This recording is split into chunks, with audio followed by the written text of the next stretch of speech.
A super dica em aula de hoje é sobre um assunto muito legal, tanto em geometria quanto em trigonometria. Nós falaremos sobre o Teorema de Pitágoras. Eu acredito que é o teorema mais famosinho que a matemática tem. Sim. E uma curiosidade, ele leva o nome de um matemático bem famoso e polêmico e excêntrico, que é o Pitágoras. Só que tem um detalhe, não foi ele que descobriu. Os egípcios, muito antigamente, bem antes de Pitágoras, já utilizavam o teorema para fazer medidas de terrenos. Sim, e o Pitágoras foi o cara que provou, que relacionou e que mostrou que o teorema funcionava. Por isso, o nome dele. Então, vem comigo.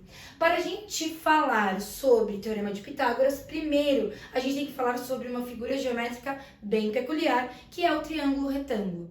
Por que é peculiar, Naida? Porque o triângulo retângulo, ele tem uma característica. Ele sempre tem um ângulo interno igual a 90 graus. Ok? Por essa característica importante, nós temos o seguinte: ele recebe nomes diferentes que os demais. Sim, então presta atenção. E aqui? Eu tenho 90 graus e em frente ao 90 graus, o segmento que eu tenho lá em frente, ele é chamado de hipotenusa. E os demais lados desse triângulo são chamados de catetos. Bom, legal, já sei o que é um triângulo retângulo. E aí? Pitágoras começou a estudar o triângulo retângulo e observou uma característica. E dentro dos estudos, ele observou mais algumas coisas. Olha só, o triângulo retângulo, quando eu faço o cálculo da área do quadrado, que tem como lado os lados deste triângulo, então vem comigo, ó. Esse lado do triângulo, ele tem um quadrado de mesmo lado, tudo bem? Idem aqui. O que ele reparou? Que se eu pegar e calcular a área deste quadrado e somar com a área deste quadrado, automaticamente eu tenho a área deste quadrado, que por um acaso tem como medida de lado a hipotenusa do triângulo retângulo. E ele fez vários testes e observou que sempre isso acontecia. E daí surgiu o teorema de Pitágoras. Então, olha lá. A área 3, ela é igual à soma das outras duas áreas. E eu tenho que lembrar que a área de quadrado é o quê? Lado vezes lado. Ou simplesmente lado ao quadrado. Então, o que a gente tem aqui? Que lado ao quadrado é igual ao lado desse, mais o lado desse também ao quadrado. Agora, se a gente colocar as nomenclaturas que a gente viu aqui, nós temos que o lado desse quadrado é a hipotenusa. Então, hipotenusa ao quadrado. Os lados destes quadrados são os catetos do triângulo retângulo. Então, cateto ao quadrado mais cateto ao quadrado.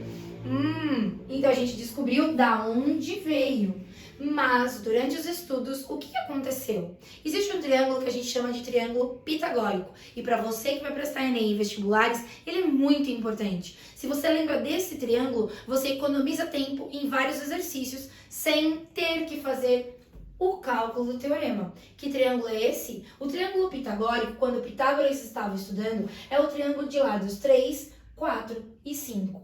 Que ele observou que na hora que ele aplicava o seu teorema, então olha lá, ele faz 5 ao quadrado, 25, 3 ao quadrado, 9, mais 4 ao quadrado, 16, e dá que 25 é igual a 25. Ok, teorema? Porém, observe uma coisa, se eu pegar um triângulo retângulo onde eu tenho aqui 6, aqui 8 e aqui 10, olha só, é o dobro desse triângulo aqui. O que acontece? Vamos ver se dá certo. Olha lá. Vai ficar então hipotenusa, 10 ao quadrado, é igual a 6 ao quadrado, mais 8 ao quadrado. 10 ao quadrado é 100, 36 mais 64 e está aqui.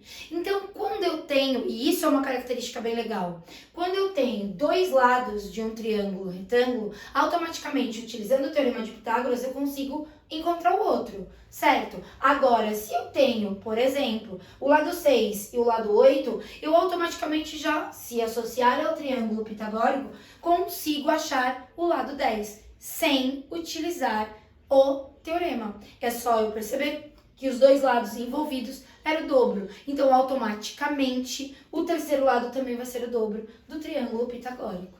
Beleza? Essas são algumas curiosidades sobre o Teorema de Pitágoras, mas existem muitas outras. Por exemplo, não existe só um triângulo pitagórico. Você conhece outro? Coloca pra mim aí nos comentários que eu quero saber se você conhece mesmo.